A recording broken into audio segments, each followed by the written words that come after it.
Hi everyone. So today's video is about career. I've been getting a lot of questions and consultations on which career to choose, especially from students, early 20s, mid 20s, the ones that have completed their masters or they're in the process.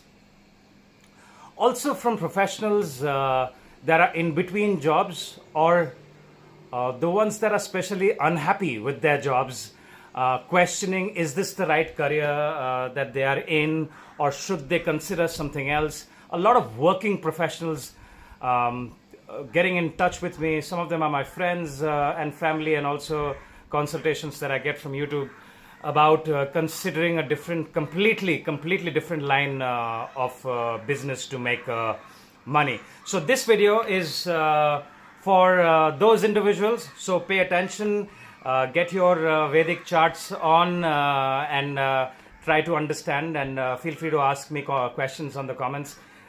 So the house that we look at for your career is the 10th house, all right, and this is where the 10th house is, all right.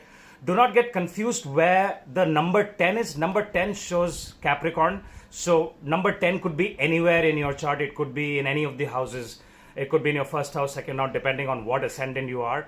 So the first house is your ascendant, and this is your 10th house. This is always going to be your 10th house.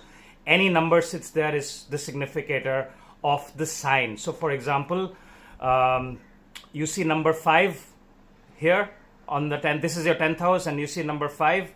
This is a Scorpio ascendant, all right. And Leo sits, number 5 is the 5th sign of the zodiac. So Leo sits in the 10th house. So usually when Leo sits in the 10th house, these people choose any kind of admin work, because Leo is the significator of admin or administration work. Also could be creative work. Leos could be very creative. Leo is the sign that signifies creation. Also, they could be working for government. Many legendary politicians are born with Scorpio ascendants, or even Cancer ascendants, because Leo sits in the second house. Leo is the sign, it's the royal sign, is the government. Yeah, it's the sign of the kings. It's the governance of a place or a kingdom. Well, we don't have kings anymore, but politicians or people who are managing a lot of people, like a big company like the owner of Reliance. I mean, I'm sure there's some kind of Rajyog that the Ambanis are running. They're almost like kings, right? So this is how we look at career, all right? Now looking at each one of your careers, all right? So I'm gonna make a few videos on career, because it's an ocean. And if I talk about all the different combinations for career, it's going to take a long time. So I've decided to make a few videos on career. So keep watching and find out which one makes more sense to you. So first I'm going to talk about the 10th house in general. All right. So whichever sign sits in the 10th house. Okay, I'm talking about sign. I gave you an example of Leo. So if you're an Aries ascendant, number 10, which is Capricorn, will sit in the 10th house, and the career should be pretty much Capricorn related. All right. So in this video, I'm going to talk about something very, very important that most people have asked me, especially students, that if I am studying law, am I going to become a famous lawyer, or I'm going to become a successful lawyer? Yeah. If I'm studying business, will I be able to run successful businesses? All right. If I'm into hotel management, will I be into food and beverages, and will I be successful there? Okay. So we will connect two things here. We will connect your higher education, okay, which we see from the 9th house. This is where the 9th house is. And we will look at your career. Two things. All right. And to some extent, we will look at the 6th house, because we also see the career to some extent from the 6th house. Okay.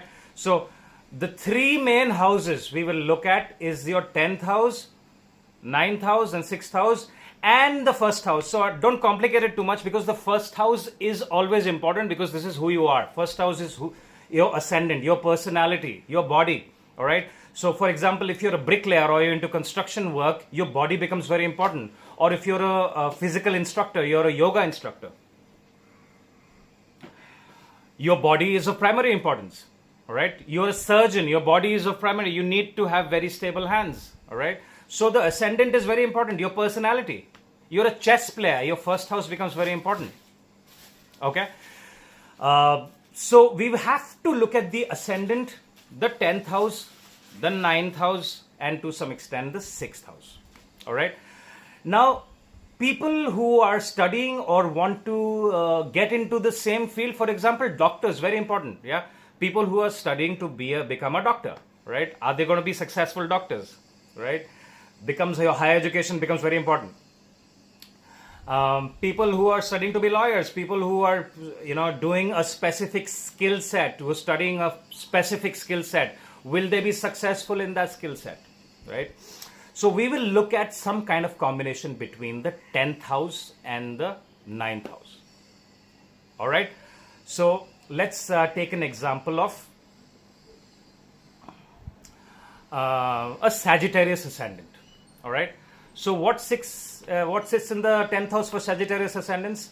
You see the number 6 here, which means Virgo. Virgo sits in the 10th house. All right. And what sits in the 9th house is Leo. All right. So if you want to look at a Sagittarius ascendant and figure out, will this person go into the same field that they are doing their higher studies in, you need to look at some kind of a combination or mutual aspect of the 9th Lord. Remember, the 9th Lord.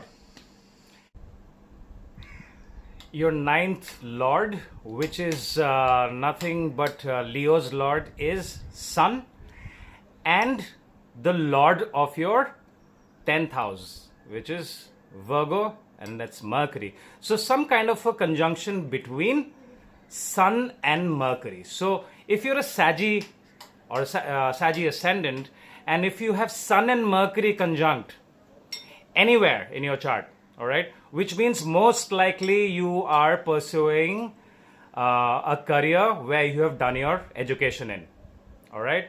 And most probably Saggy ascendants, because of the influence of Jupiter, they might be in any profession, but at some point of their life, they would be involved in the teaching profession, because Jupiter and Sagittarius is the Karaka or the significator of education.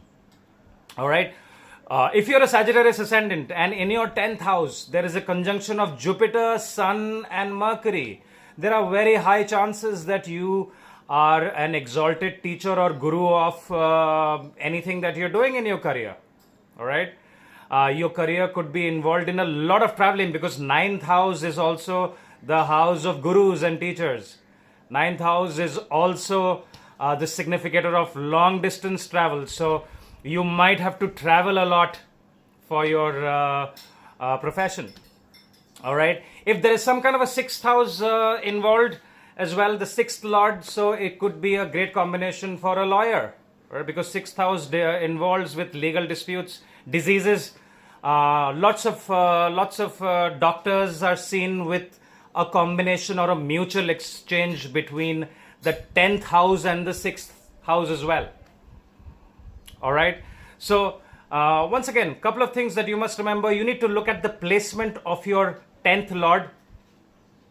You need to look at the placement of your 9th Lord. This is especially for people who are trying to figure out if their education and their career has some kind of a connection or not. If there is no connection at all, I mean, how many people do we know that are actually pursuing things that they have studied in their colleges or universities, but they may be in a completely different field?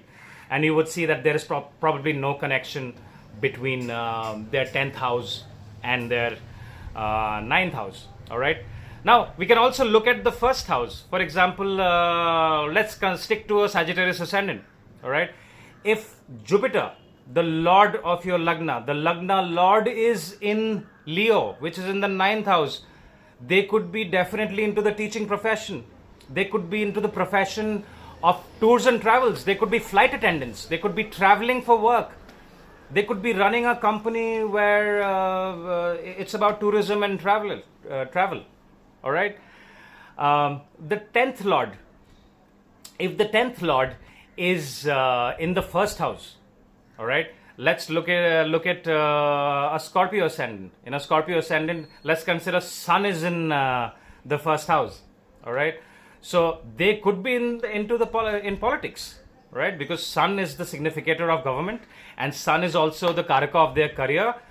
They could be in politics, or they could have a government job where they get paid by the government. They could be also in they could be in police, or some kind of a service, or in the army, right? So these are the things that I wanted to tell people who are considering education and and always wondering that, okay, I've become a lawyer, but now I want to become an artist. All right, maybe you have Venus and Moon, or Venus in the first house, which is giving you artistic traits, and then you have chosen to become a lawyer, but you see that you're an artist. It's completely a different field from pursuing law. All right.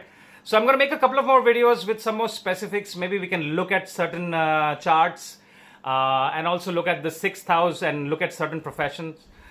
Feel free to get in touch with me and look out for more videos. Thank you very much for your time.